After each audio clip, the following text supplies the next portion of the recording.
Good morning, everybody. I'd like to talk about a couple of things today, but the first thing is water. Now, I see you've all been enjoying the water that's been provided for you here at the conference over the past couple of days, and I'm sure you'll feel that it's from a safe source. But what if it wasn't? What if it was from a source like this? Then statistics would actually say that half of you would now be suffering with diarrhea. I've talked a lot in the past about statistics and the provision of safe drinking water for all, but they just don't seem to get through. And I think I've worked out why. It's because, using current thinking, the scale of the problem just seems too huge to contemplate solving. So we just switch off. Us, governments, and aid agencies. Well, today, I'd like to show you that through thinking differently, the problem has been solved. And by the way, since I've been speaking, another 13,000 people around the world are suffering now with diarrhea, and 4 children have just died. I invented Lifesaver Bottle because I got angry.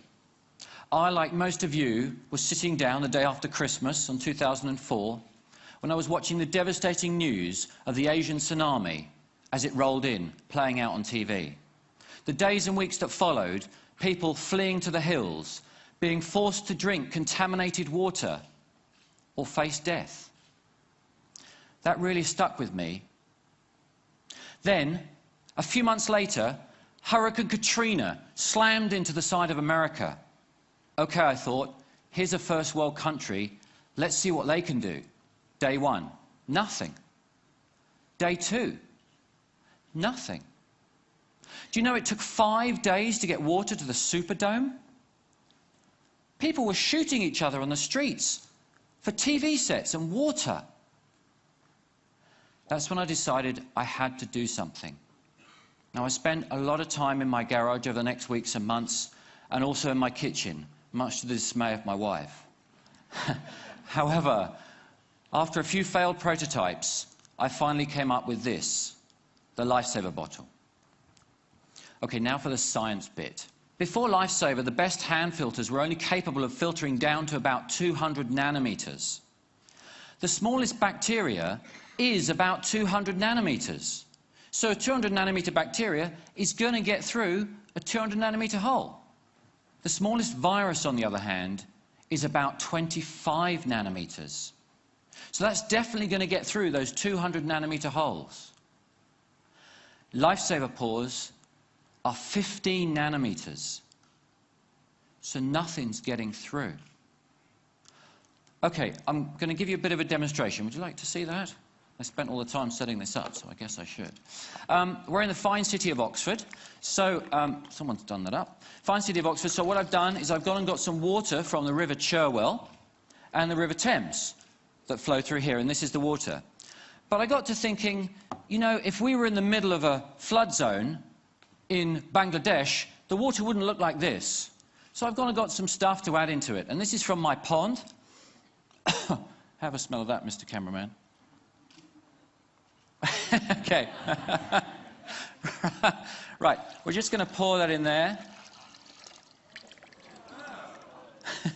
Okay, we've got some runoff from a sewage plant farm, so I'm just going to put that in there.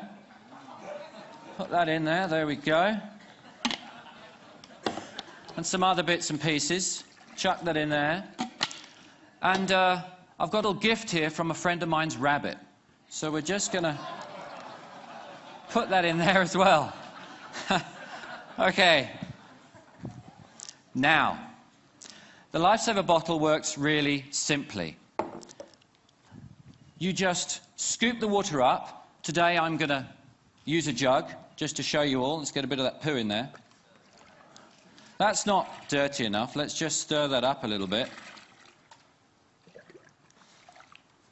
Okay. So I'm going to take this really filthy water and put it in here. Do you want a drink yet? Okay, there we go. Replace the top. Give it a few pumps, okay? That's all that's necessary. Now, as soon as I pop the teat, sterile drinking water is going to come out. And I've got to be quick. Okay, ready? There we go. Mind the electrics. That is safe, sterile drinking water. Cheers. There you go, Chris.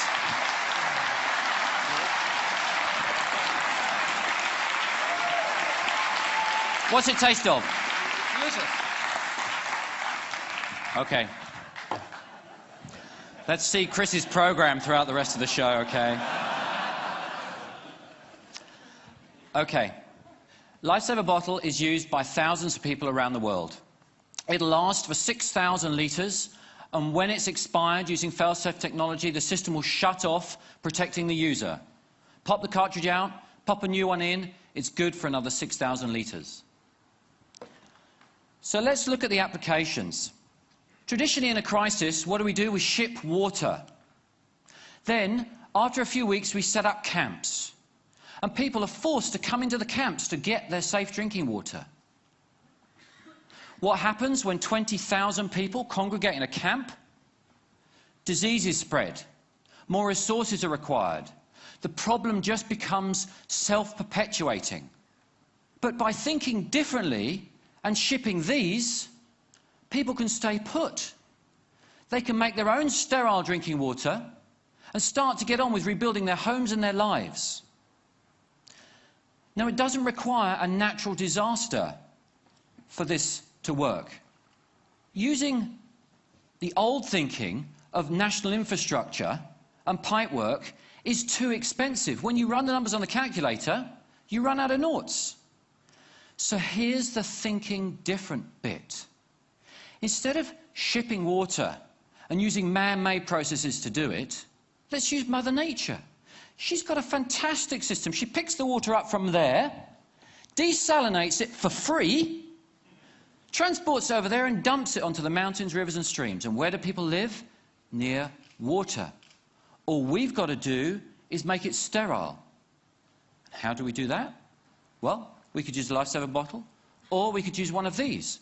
The same technology in a jerry can. This will process 25,000 litres of water. That's good enough for a family of 4 for 3 years. And how much does it cost? About ½ cent a day to run. Thank you. So by thinking differently and processing water at the point of use, mothers and children no longer have to walk 4 hours a day to collect their water. They can get it from a source nearby. So with just $8 billion, we can hit the Millennium Goals target of halving the number of people without access to safe drinking water. To put that into context, the UK government spends about £12 billion a year on foreign aid. But why stop there? With $20 billion, everyone can have access to safe drinking water. So the 3.5 billion people that suffer every year as a result, and the 2 million kids that die every year, will live.